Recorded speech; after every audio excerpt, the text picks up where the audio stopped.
ಇಲ್ಲ ಇಲ್ಲ ಗುಂಡ್ಲುಪೇಟ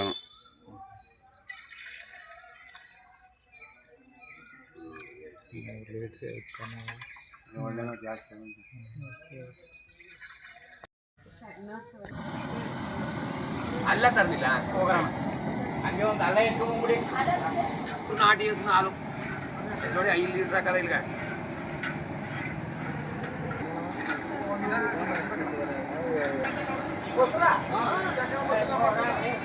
ಅರ್ಧ ಲೀಟರ್ ಮೊಸರು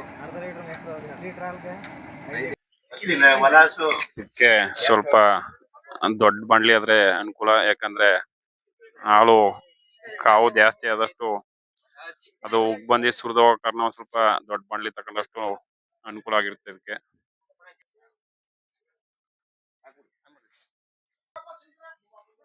ಎಲ್ಲರಿಗೂ ನಮಸ್ಕಾರ. ಇವತ್ತು ಏನು ಕಾಳಿಕಾಂಬ ಕಾಲೋನಿಯಲ್ಲಿ ನಾವು ಗ್ರಾಮವಾಸ್ತವ ಮಾಡಿದ್ದು. ಇವತ್ತು ಬೆಳಿಗ್ಗೆ ಎಲ್ಲಾ ಮಹಿಳೆಯರಿಗೆ ಇವತ್ತು ಕುಂದ ಮಾಡೋದನ್ನ ಹೇಳ್ಕೊಡ್ಬೇಕಂತ ಹೇಳಿದ್ರು ಪ್ರಕಾಶನ. ಹಾಗಾಗಿ ಈಗ ಕುಂದನ ರೆಡಿ ಮಾಡ್ತಾ ಇದ್ವಿ. 5 ಲೀಟರ್ ಹಾಲು ಹಾಕಿದೀವಿ, ಅರ್ಧ ಲೀಟರ್ ಮೊಸರು ತಂದಿದೀವಿ. ಅರ್ಧ ಲೀಟರ್ ಅಲ್ವಾ, ಗಂಟೆ ಇದೇ ರೀತಿ ಕುದಿಬೇಕಿದು. ಸಾಕಷ್ಟು ಗ್ರಾಮದ ಮಹಿಳೆಯರೆಲ್ಲ ಬಂದಿದ್ದಾರೆ ಮತ್ತು ಗ್ರಾಮಸ್ಥರೆಲ್ಲ ಬಂದಿದ್ದಾರೆ. ಮುಂದಿನ ವಿಡಿಯೋಗಳಲ್ಲಿ ಹಾಕ್ತೀನಿ ಇದು ಸಂಪೂರ್ಣ ಯಾವ ರೀತಿ ತಯಾರಾಯ್ತದೆ ಅಂತ. ವಂದನೆಗಳು. ಇವಾಗ 5 ಲೀಟರ್ ಹಾಲಿಗೆ 2 ಅಚ್ಚು ಬೆಲ್ಲವನ್ನ ನಾಟಿ ಸಾಯುವ ಬೆಲ್ಲವನ್ನ ಹಾಕಿದರೆ ಇದು ಈ ತರನೇ ಸ್ವಲ್ಪ ಕಾಯಬೇಕಾಗಿದೆ. ನೋಡೋಣ ಎಷ್ಟೊತ್ತು ಕಾಯುತ್ತಂತೆ, ಮುಂದೆ ಗೊತ್ತಾಗುತ್ತೆ ಇದು ಯಾವ ತರ ಒಂದು ಅದಕ್ಕೆ ಬರಬೇಕು. ಮುಂದೆ ಕಾದ್ ನೋಡೋಣ ಏನೇನು ಆಗ್ತದೆ ಇದಕ್ಕೆ ಅಂತ. ಬಾಂಡ್ಲಿ ಚಿಕ್ಕದಾಗಿದ್ದ ಕಾರಣ ಒಂದು ಸ್ವಲ್ಪ ಆ ಕಡೆ ಈ ಕಡೆ ಅಲುಗಾಡ್ತಾ ಇದೆ. ಅದಕ್ಕೆ ನಮ್ಮ ರೈತ ಸಂಘದ ಕಾರ್ಯಕರ್ತರಾದ ಗಣೇಶ್ ಅವರು ಸ್ವಲ್ಪ ಸಹಾಯ ಮಾಡ್ತಾ ಇದ್ದಾರೆ. ಏನು ಅದು ಅಡಿ ಏನು ಕಲ್ತೆ ಅನ್ನೋ ಒಂದು ಉದ್ದೇಶದಿಂದ ಅದನ್ನ ಯಾವಾಗ್ಲೂ ಆ ತರ ತಿರುಗಬೇಕಾಗಿರುತ್ತೆ. ಅದರಿಂದ ಅಡಿ ಒಂದ್ ಸ್ವಲ್ಪ ಬಾಂಡ್ಲಿ ಆ ಕಡೆ ಈ ಕಡೆ ಅಲುಗಾಡುವ ಕಾರಣ ಗ್ರಿಪ್ ಇರ್ಲಿ ಅಂತ ಇನ್ನೊಬ್ಬ ರೈತ ಗಣೇಶ್ ಅವರು ಅದಕ್ಕೆ ಸಹಾಯ ಮಾಡ್ತಾ ಇದ್ದಾರೆ. ನೋಡಿ ರೈತರೆ, ಏನು ಈ ಸರ್ಕಾರ ರೈತರ ಒಂದು ಹಾಲಿನ ದರವನ್ನ ಹೆಚ್ಚಳ ಮಾಡಿ ಅಂದ್ರೆ ಯಾವುದೇ ಕಾರಣಕ್ಕೂ ರೈತರಿಗೆ ಸಹಾಯ ಮಾಡುವ ನಿಟ್ಟಿನಲ್ಲಿ ಯಾವುದೇ ಒಂದು ಸಹಾಯವನ್ನ ಮಾಡಲ್ಲ. ಆದ್ರೆ ನಮ್ಮ ರೈತರೇ ಒಂದು ಈ ತರ ಒಂದು ಏನು ಮೌಲ್ಯವರ್ಧನ ಮಾಡುವ ಒಂದು ಇದನ್ನ ಕಲಿತುಕೊಂಡರೆ ನಮ್ಮ ರೈತರಿಗೂ ಸಹ ಇದು ಅನುಕೂಲವಾಗುತ್ತದೆ. ಪ್ರವೀಣ್ ಅವರು ಬಹಳ ಕ್ಯೂರಿಯಾಸಿಟಿಯಿಂದ ನೋಡ್ತಾ ಇದ್ದಾರೆ ಮುಂದೆ ಏನಾಗ್ಬೋದು ಅಂತ. ಅವ್ರಿಗೂ ಇದು ಮೊದಲನೇ ಸತಿ ಅನ್ಸುತ್ತೆ. ಅವರು ಸಹ ಬಹಳ ಕ್ಯೂರಿಯಾಸಿಟಿಯಿಂದ ನೋಡ್ತಾ ಇದ್ದಾರೆ ನಮ್ಮ ಸಂಘದ ಪ್ರವೀಣ್ ಅವರು. ನೋಡೋಣ. ಇದು ಕಾಳಿಕಾಂಬ ಕಾಲೋನಿ. ಇದು ಏನು ಸುತ್ತ ಇದು ದಟ್ಟ ಅರಣ್ಯ ಇದೆ. ಏನು ಕೇಗುಡಿ ಅರಣ್ಯ ವ್ಯಾಪ್ತಿಗೆ ಬರುತ್ತೆ ಈ ಒಂದು ಕಾಡು. ಈ ಕಾಡಿನ ಒಂದು ಮಧ್ಯದಲ್ಲಿ ಕಾಳಿಕಾಂಬ ಕಾಲೋನಿ ಇದೆ. ಅಲ್ಲಿ ಈ ಒಂದು ಹಾಲಿನ ಕುಂದವನ್ನ ನಮ್ಮ ರೈತ ಸಂಘದಿಂದ ಏನು ರೈತರಿಗೆ ಮೌಲ್ಯವರ್ಧನ ಮಾಡುವುದನ್ನು ಹೇಗೆ ಎಂದು ಹೇಳಿಕೊಡುತ್ತಿರುವುದು. ನೋಡಿ, ಏನು ನಮ್ಮ ಅಂಗಡಿಯಲ್ಲಿ ಸಿಗ್ತವೆ ಏನು ಪೇಡ ಕುಂದ, ಇವೆಲ್ಲ ಆದಷ್ಟು ಕೆಮಿಕಲ್ ಉಪಯೋಗಿಸಿ ಒಂದು ಟೇಸ್ಟಿಂಗ್ ಪೌಡರ್ ನ ಬಳಸಿ ಮಾಡಿರ್ತಾರೆ. ಆದ್ರೆ ಇಲ್ಲಿ ಯಾವುದೇ ತರಹದ ಟೇಸ್ಟಿಂಗ್ ಪೌಡರ್ ಹಾಗೂ ಕೆಮಿಕಲ್ ನ ಬಳಸ್ತಾ ಇಲ್ಲ. ಏನು ನಾಟಿ ಹಸುವಿನ ಹಾಲು ಹಾಗೂ ಸಾವಯವ ಬೆಲ್ಲ ಹಾಗೂ ಅರ್ಧ ಲೀಟರ್ ಮೊಸರು ಇಷ್ಟು ಮಾತ್ರ ಉಪಯೋಗಿಸಿ ಈ ಒಂದು ಕುಂದವನ್ನ ಮಾಡ್ತಾ ಇದೀವಿ. ನೋಡೋಣ ಮುಂದೆ ಏನಾಗುತ್ತೆ, ಯಾವ ತರ ಬರುತ್ತೆ, ಟೇಸ್ಟ್ ಹೆಂಗಿರುತ್ತೆ ಅಂತ ನೋಡೋಣ. ನಮ್ಮ ರಾಜು ಅವರು ಈ ಕುಂದ ಮಾಡಲು ಯಾವ ಒಂದು ಪದಾರ್ಥಗಳನ್ನ ಬಳಸ್ಬೋದು ಅಂತ ಒಂದು ಪಟ್ಟಿಯನ್ನ ಮಾಡ್ತಾ ಇದ್ದಾರೆ. ರಾಜು ಅವರೇ, ಇದಕ್ಕೆ ಏನೇನ್ ಬಳಸ್ತಾರೆ?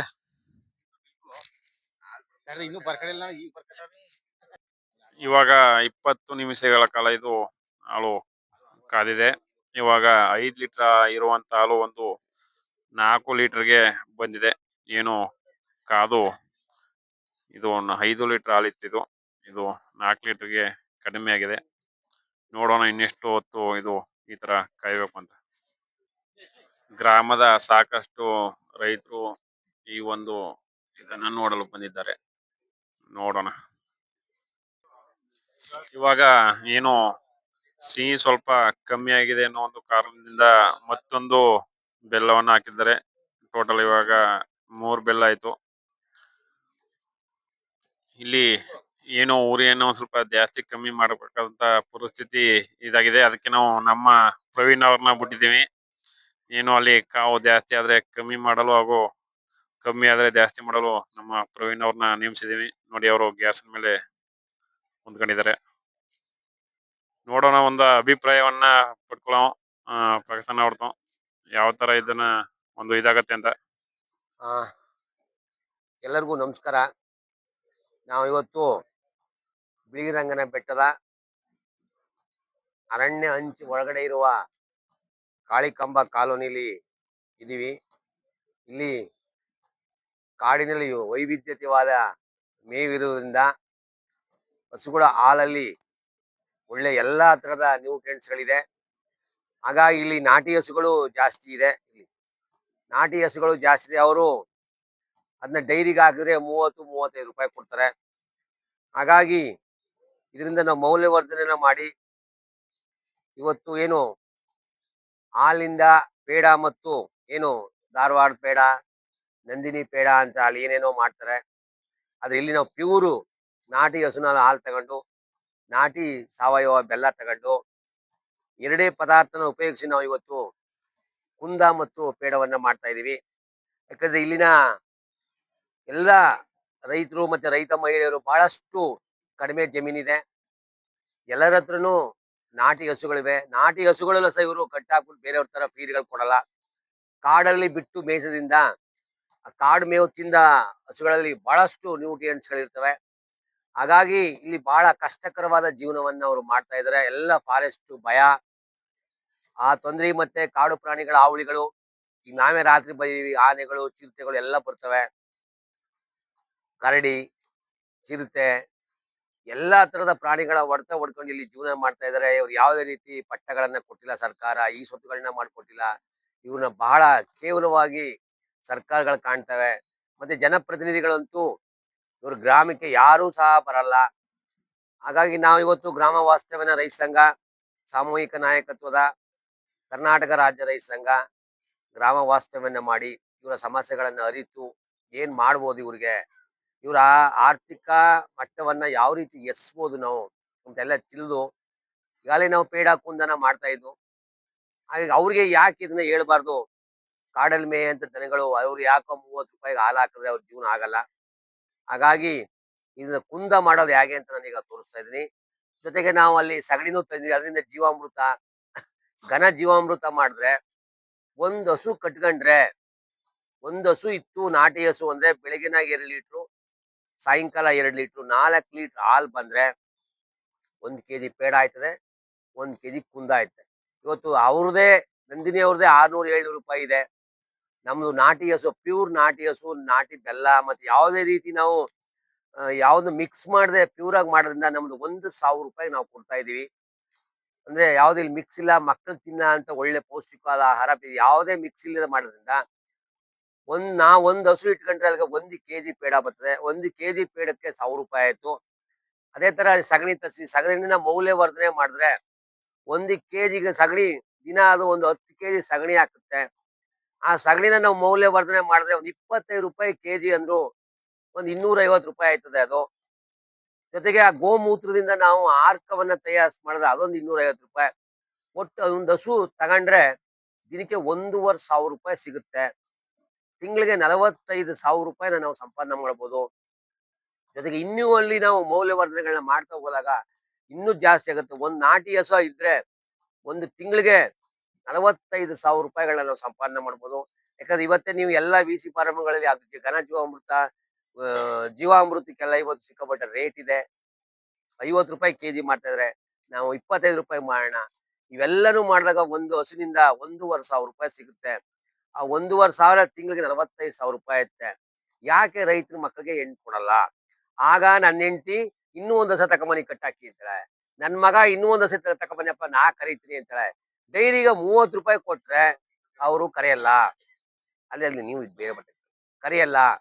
ಹಾಗಾಗಿ ನಾವು ಈ ತರ ಮೌಲ್ಯವರ್ಧನೆ ಮಾಡಿದಾಗ ನಾವು ಆಗ ಎಲ್ರೂ ಒಂದು ವ್ಯವಸಾಯಕ್ಕೆ ಬರ್ತಾರೆ. ವ್ಯವಸಾಯದಲ್ಲಿ ದುಡ್ಡಿದೆ, ವ್ಯವಸಾಯದಲ್ಲಿ ಹಾಲಲ್ಲಿ ದುಡ್ಡಿಲ್ಲ, ಹಾಲ್ನ ಮೌಲ್ಯವರ್ಧನೆ ಮಾಡ್ದಾಗ ಮಾತ್ರ ದುಡ್ಡು. ಆ ಸಗಣಿಲಿ ದುಡ್ಡಿಲ್ಲ, ಸಗಣಿನ ಮೌಲ್ಯವರ್ಧನೆ ಮಾಡೋ ದುಡ್ಡ. ಈ ತರ ತಿಂಗಳಿಗೆ 45,000 ಸಿಗುತ್ತೆ ಒಂದ್ ಹಸು ಅಂದ್ರೆ. ಯಾವುದೇ ಹೆಣ್ಣು ಮಕ್ಕಳು ರೈತನ ಹೆಂಡ್ತಿರು ಯಾರೇ ಆಗ್ಲಿ, ಇನ್ನೂ ಒಂದು ಸತಕ ಬಾ, ಇನ್ನೂ 7 ಸತಕ ಬರೀ, ನಾ ಕರಿತೀನಿ ನಾ ಕರೀತೀನಿ ತಾವು ಮುಂದೆ ಬರ್ತಾರೆ. ಅದೇ ತರ ಗ್ರಾಹಕರು ಅಷ್ಟೇ, ಇಂಥ ವಸ್ತುಗಳನ್ನ ನೀವು ತಿನ್ನಿ, ನಿಮ್ ಮಕ್ಳಿಗೆ ಕೊಡಿ. ಏನು ಬೇಕರಿಗಳ ಎಲ್ರೂ ಲೀಡ್ರೆ. ಹಾಗಾಗಿ ಚಾಮರಾಜ ಜಿಲ್ಲೆಯಲ್ಲಿ ಹೆಚ್ಚು ಹೆಚ್ಚು ಸಂಘಟನೆಗಳಾಗ್ತಾ ಇದೆ. ಸಾಮೂಹಿಕ ನಾಯಕತ್ವ, ನಿಮ್ಮೆಲ್ಲರ ಆಶಯಗಳು ನಮಗೆ ಬೇಕು. ನಮ್ಗೆ ಆರ್ಥಿಕ ಆಗಿ ರೈತರು ಶ್ರೀಮಂತರಾಗಬೇಕು, ರೈತರು ಕಾರ್ ತಕೊಂಡ್ ತಿರ್ಗಾಡ್ಬೇಕು. ನಮ್ಮ ಆಸೆ. ಈ ತರ ಮಾಡಿದಾಗ ಒಂದೊಂದ್ ದಿವಸ 2 ದಿವಸ ನಿಮ್ಗೆ ನಾವು ಇಡೀ ಹೊರಗಡೆ ಎಲ್ಲ ಕಳಿಸಬೇಕಂತ ವ್ಯವಸ್ಥೆ ಮಾಡ್ತಾ ಇದೀವಿ. ಹಾಗಾಗಿ ಕಾಳಿಕಾಂಬದ ಮಹಿಳೆಯರಿಗೆ ನಾವು ಇದು ಹೇಳ್ಕೊಡ್ತಾ ಇದೀವಿ. ಮುಂದಿನ ದಿನ ಅವರು ಇದನ್ನ ಮಾಡಿ ಮಾರ್ಕೆಟ್ ಮಾಡಿ ಅಂತ ಅವ್ರು ಕೇಳ್ಕೊತೀನಿ. ತಮ್ಮ ಸಹಕಾರ ಇರ್ಲಿ ಅಂತ. ನಮಸ್ಕಾರ. ಇದು ಹಾಲು ಹಾಕಿದೀವಿ. 5 ಲೀಟರ್ ಹಾಲ್ಗೆ 200 ಗ್ರಾಮ್ ಬೆಲ್ಲ ಅಷ್ಟೇ, ಮುಗ್ದೋಯ್ತು, ಏನಿಲ್ಲ. 5 ಲೀಟರ್ ಹಾಲು 200 ಗ್ರಾಮ್ ಬೆಲ್ಲ ಪೇಡ ಆಯ್ತದೆ. ನಾವು ಕುಂದ ಮಾಡ್ಬೇಕಾದ್ರೆ ಮೊಸರು ಆಡ್ ಮಾಡ್ತೀವಿ, ಅರ್ಧ ಲೀಟರ್ ಮೊಸರು. ಅಲ್ಲಿಗೆ ಎಷ್ಟಾಯ್ತು? ಈಗ ನಿಮ್ಗೆ 5 ಲೀಟರ್ ಹಾಲು 50 ರೂಪಾಯಿ ಅಂದ್ರು 250 ರೂಪಾಯಿ ಹಾಲು, ಅರ್ಧ ಲೀಟರ್ ಮೊಸರು 25 ರೂಪಾಯಿ, 275, ಹತ್ತು ಬೆಲ್ಲ 300 ರೂಪಾಯಿ. ಗ್ಯಾಸ್ ಒಂದು 50 ರೂಪಾಯಿ, 350 ರೂಪಾಯಿ ಆಯ್ತು. ಇದು 1.25 ಕೆಜಿ ಇಂದ 1.5 ಕೆಜಿ ಕುಂದ ಆಯ್ತದೆ. ಇವತ್ತು 1000 ರೂಪಾಯಿ ಅಂದ್ರೆ 1,500 ರೂಪಾಯಿ ಆಯ್ತು. ನೀವು 350, 500ನೇ ಕಳೆದ್ರು ನಿಮ್ಗೆ 1,000 ರೂಪಾಯಿ ಸಿಕ್ತು. 1,000 ರೂಪಾಯಿ ಸಿಕ್ಕಿದಾಗ ನಿಮ್ಗೆ 5 ಲೀಟರ್ ಹಾಲು ವ್ಯಾಲ್ಯೂ ಎಷ್ಟಾಯ್ತು ನೀವೇ ಲೆಕ್ಕ ಹಾಕೊಳ್ಳಿ. 1 ಲೀಟರ್ ವ್ಯಾಲ್ಯೂ 200 ರೂಪಾಯಿ ಬಿತ್ತು. 1 ಲೀಟರ್ ಹಾಲ್ಗೆ 200 ರೂಪಾಯಿ ಇಲ್ಲಿ, ನೀವು ಡೈರಿಗೆ 30 ರೂಪಾಯಿ ಇಲ್ಲಿ. ಹಾಗಾಗಿ ನಾವು ಇದನ್ನ ಒಟ್ಟೊಂದು ಮಕ್ಕಳು ತಿನ್ಬೋದು, ಪರಿಸರ ಮುಕ್ತವಾಗಿ ಎಲ್ರಿಗೂ ಕೊಡ್ಬೋದು, ರೋಗ ವಿಷಮುಕ್ತ ಆಹಾರ ತಿನ್ಬೋದು, ನಾವು ಬದುಕ್ಬೋದು. ಹಾಗಾಗಿ ಇಲ್ಲಿ ಎಲ್ಲರಿಗಿಂತ ಹೆಚ್ಚಾಗಿ ಗ್ರಾಹಕರ ಜವಾಬ್ದಾರಿ. ಗ್ರಾಹಕರು ನೀವು ನಮ್ಗೆ ಆರ್ಡರ್ ಕೊಟ್ರೆ ನಾವು ಮಾಡಿ ಇಟ್ಕೊಳ್ಳಲ್ಲ, ಆರ್ಡರ್ ಕೊಟ್ರೆ ನಾವು ಮಾಡಿಸಿ ನಿಮ್ಗೆ ಕೊಡ್ತೀವಿ. ನಮ್ದು ಮುಖಾಂತರ ಕೊಡ್ತೀವಿ. ನಮ್ದು ಕಂಪ್ನಿ ಇದೆ, ಬ್ರ್ಯಾಂಡ್ ಹೆಸರೇ ನಮ್ದು ಅಂತ. ಇದು ಮಾಡಿದ್ರು ನಮ್ದು ಮುಖಾಂತರನೇ ಕೊಡೋದು. ನಾವ್ ಎಲ್ಲವನ್ನು ನಾವು ಯಾರು ಒಬ್ಬೊಬ್ರು ಮಾಡಿ ಬದುಕಳಕ್ಕಿಲ್ಲ, ಅವಕಾಶ ಇಲ್ಲ. ಒಬ್ರಿಗೆ ನಾವು ಪೇಡ ಮಾಡಿಸ್ತಾರೆ, ಒಬ್ರಿಗೆ ಕುಂದ ಮಾಡಿಸ್ತೀವಿ, ಒಬ್ರಿಗೆ ಚಕ್ಲಿ ಮಾಡಿಸ್ತೀವಿ, ಒಬ್ರಿಗೆ ಹಪ್ಪಳ ಮಾಡಿಸ್ತೀವಿ, ಒಬ್ರಿಗೆ ಎಣ್ಣೆ ಮಾಡಿಸ್ತೀವಿ. ಒಂದೊಂದು ಎಲ್ರೂ ಬದುಕ್ಬೇಕು ಅಂತ ನಮ್ಮ ಆಸೆ. ಆಗ ಯಾರೋ ಒಬ್ರು ದುಡ್ಡು ಮಾಡೋಲ್ಲ, ಜೀವನ ಕಟ್ಕೊಳಕ್ಕೆ ಒಂದಷ್ಟು ಹೊರ್ತು. ಹಾಗಾಗಿ ಜೀವನ ಇದ್ರಲ್ಲಿ ಕಟ್ಕೋಬಹುದು. ಯಾಕಂದ್ರೆ ಇಂಥ ಕಾಡು ಪ್ರದೇಶಗಳಲ್ಲಿ ನಾಟಿ ಹಸುಗಳು, ನಮ್ಮ ಊರುಗಳಲ್ಲಿ ನಾಟಿ ಹಸುಗಳಿಲ್ಲ, ಅದೆಲ್ಲ ಇಲಾತಿ ಹಸುಗಳು, ಹೈಬ್ರಿಡ್ ಹಸುಗಳು. ಎಲ್ಲಿ ನಾಟಿ ಹಸುಗಳಿದೆ, ಎಲ್ಲಿ ಕಾಡಲ್ಲಿ ಮೇಯ್ತವೆ, ಅಲ್ಲಿ ಇರುವಂತ ಹಾಲು ಉತ್ಪನ್ನಗಳನ್ನ ನಾವು ಮಾಡಕ್ ಹೇಳ್ಕೊಡ್ತೀವಿ. ಹಾಗಾಗಿ ಇದಕ್ಕೆ ತಾವೆಲ್ಲ ಸ್ಪಂದಿಸ್ಬೇಕು. ಏನಾರಿದ್ರೆ ಕಾಮೆಂಟ್ ಮಾಡಿ, ಅದಕ್ಕೆ ಉತ್ತರ ಕೊಡ್ತೀವಿ, ಚರ್ಚೆ ಮಾಡೋಣ. ಒಂದೇ ಸತಿ ನಮ್ದೆಲ್ಲ ಸತ್ಯವಂತೂ ಒತ್ಕೋಬೇಡಿ, ನಾಳೆ ಮಿಕ್ಸ್ ಮಾಡ್ಬೋದು. ಅವೆಲ್ಲ ಇರ್ತವೆ, ದುಡ್ಡು ಬಂದಾಗ ಅವೆಲ್ಲ ಮೋಸ ವಂಚನೆಗಳು. ಆದ್ರೂ ನಾವು ಮಾಡಲ್ಲ, 100ಕ್ಕೆ 100 ಗ್ಯಾರಂಟಿ ಕೊಡ್ತೀವಿ ನಾವು. ಆದ್ರೂ ನಾವು ಏನು ನೀವು ನಮ್ನು ಪ್ರಶ್ನೆಗಳು ಮಾಡಿ, ಕ್ವಶನ್ಗಳು ಮಾಡಿ, ನಮ್ನು ಪರೀಕ್ಷೆಗಳನ್ನ ಮಾಡಿ, ಎಲ್ಲವಕ್ಕೂ ನಾವು ಸಿದ್ಧವಾಗಿದ್ದೀವಿ. ಯಾಕಂದ್ರೆ ಸುಮ್ನೆ ನಾನು ಹೇಳೋ ಮಾತನ್ನ ಕೇಳಬೇಕು ಅಂತ ನಾನು ಹೇಳಲ್ಲ. ಹಾಗಾಗಿ ನೀವು ಕ್ವಶನ್ಗಳು, ನೀವು ಸತ್ಯವಾಗಿದ್ದಾರಾ, ಮೋಸ ಮಾಡಿರಾ, ಎಲ್ಲವನ್ನು ಪರೀಕ್ಷೆ ಮಾಡಿ, ಕೇಳಿ ನೋಡಿ, ಆಮೇಲೆ ನಮ್ಮ ಪದಾರ್ಥಗಳನ್ನ ನೀವು ತಗೋಬಹುದು ಅಂತ ಹೇಳ್ತಾ ಇದೀನಿ. ನಮಸ್ಕಾರ ಎಲ್ಲರಿಗೂ. ಕೇಳಿದ್ರಲ್ಲ ಇಷ್ಟೊತ್ತು. ಏನು ನಿಮ್ಮ ಅನಿಸಿಕೆ ಏನು ಅಂತ ಕಮೆಂಟ್ ಮೂಲಕ ತಿಳಿಸಿ. ಯಾಕಂದ್ರೆ ಈಗಾಗಲೇ ನಮ್ಮ ರೈತರ ಪರಿಸ್ಥಿತಿ ಬಹಳಷ್ಟು ಶೋಚನೀಯವಾಗಿದೆ. ಯಾಕಂದ್ರೆ ಸರ್ಕಾರ ಯಾವುದಕ್ಕೂ ನಮ್ಮ ರೈತರು ಬೆಳೆದಕ್ಕಂತ ಬೆಲೆಗೆ ಆಗಿರ್ಬೋದು, ಅಥವಾ ಹೈನುಗಾರಿಕೆ ಹಾಲು, ಈ ತರ ಯಾವುದೇ ಒಂದು ಪದಾರ್ಥಗಳಿಗೆ ಸರಿಯಾದ ಬೆಲೆಯನ್ನ ಈ ಸರ್ಕಾರ ಕೊಡ್ತಾ ಇಲ್ಲ. ತಮ್ಮ ಪದಾರ್ಥಗಳಿಗೆ ಮಾತ್ರ ಈ ಸರ್ಕಾರ ಏನು ನಿಗದಿ ಬೆಲೆಯನ್ನ ಫಿಕ್ಸ್ ಮಾಡುತ್ತೆ ಹೊರತು, ಏನು ರೈತರು ಬೆಳೆಯಂತ ಬೆಳೆಗಳಿಗೆ ಯಾವುದೇ ತರಹದ ಒಂದು ಬೆಲೆಯನ್ನ ಫಿಕ್ಸ್ ಮಾಡ್ತಾ ಇಲ್ಲ. ಈ ತರ ಒಂದು ಇದನ್ನ ಮಾಡಿದ್ರೆ ಅನುಕೂಲ ಆಗಿರುತ್ತೆ. ನೋಡೋಣ. ನೀವೆಲ್ಲ ಮಾತಾಡ್ಬೋದು. ಬರೀ ನಾವು 4 ಲೀಟರ್ ತಗೊಂಡು ನಾವು ಪೇಡ ಮಾಡಿ ಎಲ್ಲಿ ಮಾರಾಟ ಮಾಡ್ಬೋದು, ನಿಮ್ಗೆ ಪ್ರಶ್ನೆ ಬರ್ಬೋದು. ಈಗಾಗಲೇ ನಾವು CFTRI ಕಾಂಟ್ಯಾಕ್ಟ್ ಮಾಡಿದೀವಿ. CFTRI ವಿಜ್ಞಾನಿಗಳೊಂದಿಗೆ ಚರ್ಚೆ ಮಾಡಿದೀವಿ. ಅದೇ ರೀತಿ ನಮ್ಮ ಜಾಯಿಂಟ್ ಡೈರೆಕ್ಟರ್, ಮತ್ತೆ ಆರ್ಟಿಕಲ್ ಜಾಯಿಂಟ್ ಡೈರೆಕ್ಟರ್, ಮತ್ತೆ ಅಗ್ರಿಕಲ್ಚರ್ ಜಾಯಿಂಟ್ ಡೈರೆಕ್ಟರ್ ಹಾಗೂ ನಮ್ಮ ಜಿಲ್ಲಾಧಿಕಾರಿಗಳೊಂದಿಗೆ, KVK ವಿಜ್ಞಾನಿಗಳೊಂದಿಗೆ ಮತ್ತು ನಮ್ದು ಚುಕ್ಕಿ ಮೇಡಮ್ ರವರಿಗೆ ನಾವುಗಳು ಎಲ್ಲರೂ ಚರ್ಚೆ ಮಾಡಿದೀವಿ ಒಂದು ರೌಂಡು. ಹೀಗಾಗಿ ಅವರು ತಂತ್ರಜ್ಞಾನವನ್ನ ಕೊಡಕ್ಕೆ ಒಪ್ಕೊಂಡಿದ್ದಾರೆ. CFTR ಒಂದು ಟ್ರೈನಿಂಗು ಮತ್ತು ಅವರ ತಂತ್ರಜ್ಞಾನವನ್ನ ಕೊಡಲು ಒಪ್ಕೊಂಡಿದ್ದಾರೆ.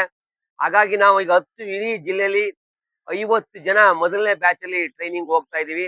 ಆ ಟ್ರೈನಿಂಗ್ ಆದ್ಮೇಲೆ ನಿಮ್ಗೆ ಯೋಚನೆ ಮಾಡೋದು, ನಾನು ಒಬ್ಬೊಬ್ಬ ಈಗ ಕೈ ಆಡ್ಸ್ಕೊಂಡು ಕೂತ್ಕೊಳಕ್ಕಾದ್ದ ಕೆಲಸ ಮಾಡಿದೆ ಅಂತ ನಾವು ಯೋಚನೆ ಮಾಡ್ಬೋದು. ನಾವು ನೆಗೆಟಿವ್ ಆಗಿ ಥಿಂಕ್ ಮಾಡೋದು. ಹಾಗಾಗಿ ಯೋಚನೆ ಮಾಡಿ ನಾವು ಇದಕ್ಕೆ ಆದಂತ ಮಿಷಿನ್ಗಳು ಸಣ್ಣ ನಿಧ ನಿಧ ನಿಧ ನಿಧ ನಿಧ ನಿಧ ಹೆಂಗಿತ್ತು ಹಾಲು ಅಂತ.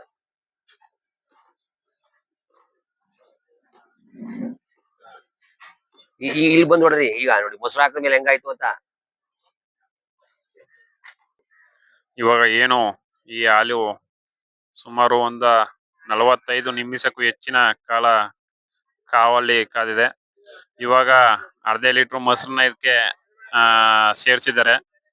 ನೋಡಿ, ಮೊಸರು ಸೇರಿಸ್ಮೇಲೆ ಇದು ಈ ತರ ಒಂದು ಅದಕ್ಕೆ ಬಂದಿದೆ. ಸ್ವಲ್ಪ ಗಟ್ಟಿಯಾದ ಒಂದು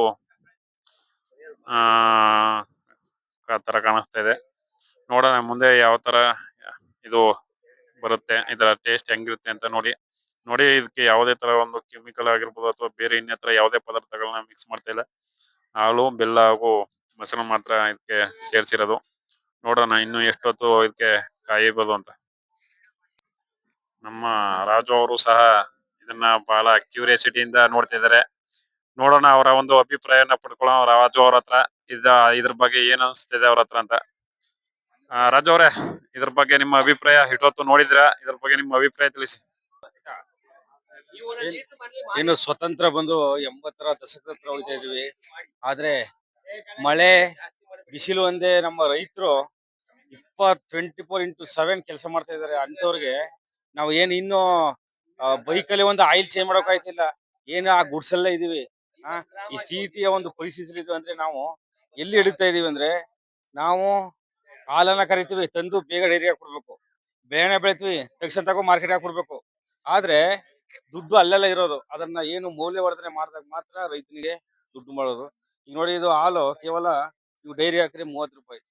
ಈ ರೀತಿ ಪೇಡ ಮತ್ತೆ ಸುಮಾರು ವೆರೈಟಿ ಲಡ್ಡು ಇದನ್ನೆಲ್ಲ ಮಾಡಿದಾಗ ನಿಮ್ಗೆ ಕೆಜಿಗೆ 500-1000 ಸಿಗ್ತದೆ. ಸೊ ಹಾಗಾಗಿ ನಾವು ಮೌಲ್ಯವರ್ಧನೆ ಮಾಡೋದನ್ನ ಕಲಿಬೇಕು. ಇದರಿಂದ ನಮ್ಮ ರೈತರು ಎಡುತ್ತಿರುವುದು. ಸಾಕಷ್ಟು ನೀವು ನೋಡ್ತಿರ್ಬೋದು, ನಾವು ತುಳಸಿಕೆರೆ ಗ್ರಾಮದಲ್ಲೂ ಕೂಡ ಲಡ್ಡು ಮತ್ತೆ ಪೇಡ ಮಾಡೋದನ್ನ ತೋರಿಸ್ಕೊಟ್ಟಿದ್ದು. ಇವತ್ತು ಕಾಳಿಕಾಂಬ ಕಾಲೋನಿಗೆ ಬಂದಿದ್ದೀವಿ. ಇಲ್ಲಿ ನೀವು ನೋಡ್ತಾ ಇರ್ಬೋದು, ಸಾಕಷ್ಟು ಗ್ರಾಮದ ಮಹಿಳೆಯರೆಲ್ಲ ಬಂದಿದ್ದಾರೆ. ಮುಂದಿನ ವಿಡಿಯೋಗಳಲ್ಲಿ ನಾವು ಹಾಕ್ತಿವಿ, ನೋಡೋಣ. ಈಗ ಸುಮಾರು 1 ಅವರ್ ಮೇಲೆ ಆಯ್ತು ಕಾಯ್ತಾ ಇದೆ. ಇದರ ಜೊತೆಗೆ ಏನು ಪ್ರವೀಣ್ ಹಾಗೂ ಗಣೇಶ್ ಅವರು ಬಹಳಷ್ಟು ಶ್ರಮ ಪಡ್ತಾ ಇದ್ದಾರೆ ಇದಕ್ಕೋಸ್ಕರ. ಗಣೇಶ್ ಅವರು ಸಹ ಏನು ಅಷ್ಟೊತ್ತಿಂದ ಬಾಂಡ್ಲಿಯನ್ನ ಆ ಕಡೆ ಈ ಕಡೆ ಅಲುಗಾಡದಂಗೆ ಇಟ್ಕೊಂಡಿದ್ದಾರೆ. ನಮ್ಮ ಪ್ರವೀಣ್ ಅವರು ಏನು ಕಾವು ಜಾಸ್ತಿ ಆದಷ್ಟು ಕಮ್ಮಿ ಮಾಡ್ತಾ ಇದಾರೆ, ಕಮ್ಮಿ ಆದಾಗ ಜಾಸ್ತಿ ಮಾಡ್ತಾ ಇದಾರೆ. ನೋಡೋಣ, ಎಲ್ಲಾ ಗ್ರಾಮದ ಕಾಳಿಕಾಂಬ ಕಾಲೋನಿ ಎಲ್ಲಾ ಗ್ರಾಮದ ಜನತೆ, ರೈತರು, ರೈತ ಮಹಿಳೆಯರು ಈ ಒಂದು ಏನು ಹಾಲಿನ ಕುಂದವನ್ನ ಮಾಡುವುದನ್ನ ಕಲಿಯಲು ಹೆಚ್ಚಿನ ಸಂಖ್ಯೆಯಲ್ಲಿ ಬಂದಿದ್ದಾರೆ. ನೋಡೋಣ ಇನ್ನು ಎಷ್ಟೊತ್ತು ಇದು ಸಮಯ ತಗೊಳುತ್ತೆ ಅಂತ, ಮುಂದೆ ವೀಕ್ಷಿಸಿ. ಈಗ ಲಾಸ್ಟ್ ಫೈನಲ್ ಬಂದಿದೆ. ಈಗ ನೀರೆಲ್ಲ ಆವಿ ಆಗ್ತಾ ಇದೆ. ಹಾಲಲ್ಲಿಂದ ನೀರೆಲ್ಲ ಅಂದ್ರೆ ಕೈ ಹೀಟ್ ಆಯ್ತಾ ಇದೆ. ನಮ್ಗೆ ತುಂಡು ಸೋಟಿದು ಶುದ್ಧ ಇರ್ಬೇಕು ನೋಡಿ. ತುಂಡು ಕೈ ಬಿಸಿ ಆಯ್ತಾ ಇದೆ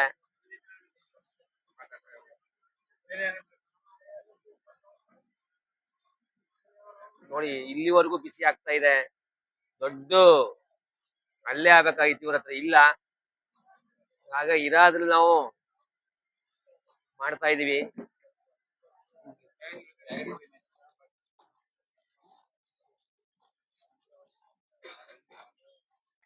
ಇವಾಗ ನಾವು ಕೊನೆಯ ಹಂತಕ್ಕೆ ಏನು ಬಂದು ತಲುಪಿದೀವಿ ಕುಂದ ಮಾಡುವ ವಿಧಾನದಲ್ಲಿ.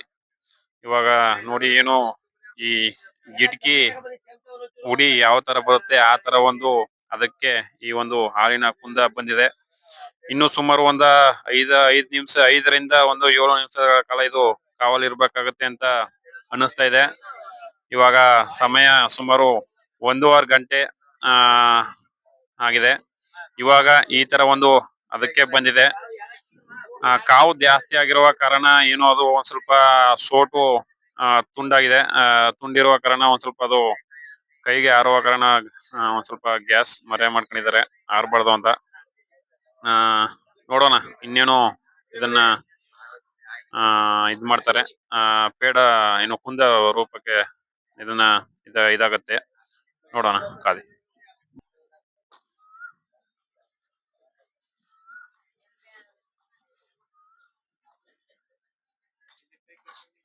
ಇದು ಸಾಕಷ್ಟು ಗಟ್ಟಿಯಾದ ಒಂದು ರೂಪಕ್ಕೆ ಇವಾಗ ಬಂದು ತಲುಪಿದೆ. ನೋಡೋಣ.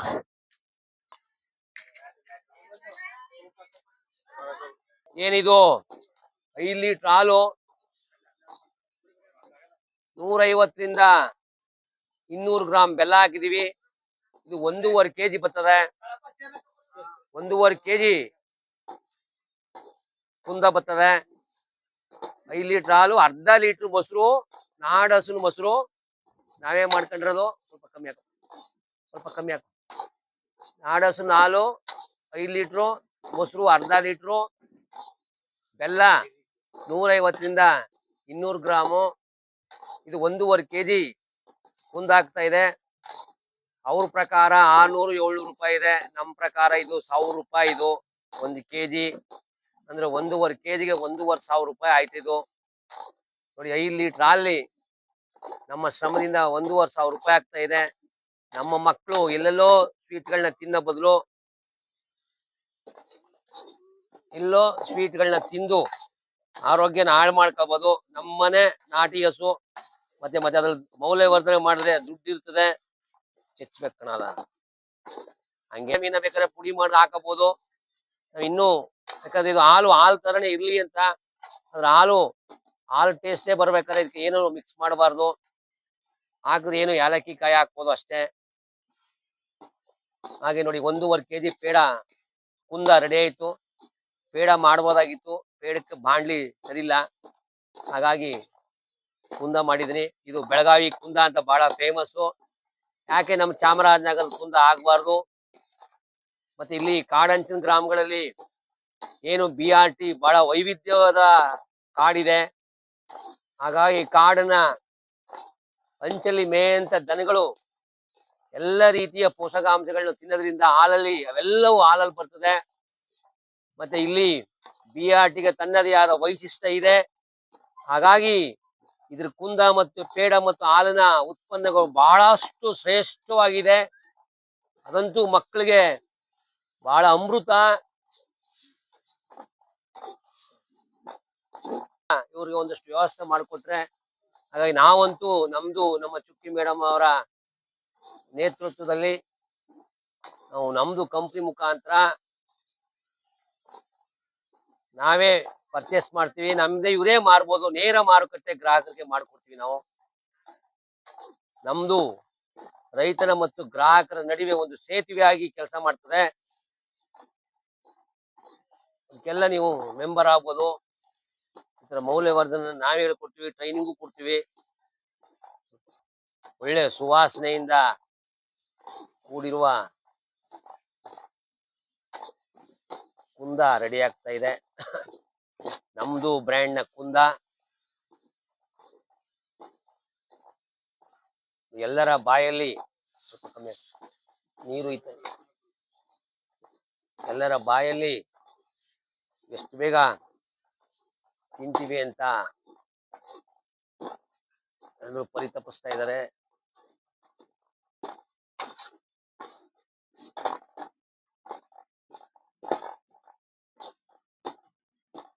ನೋಡಿ, ತುಪ್ಪ ಬಿಟ್ಟಿದೆ, ಕಚ್ಚಾ ಇಲ್ಲ.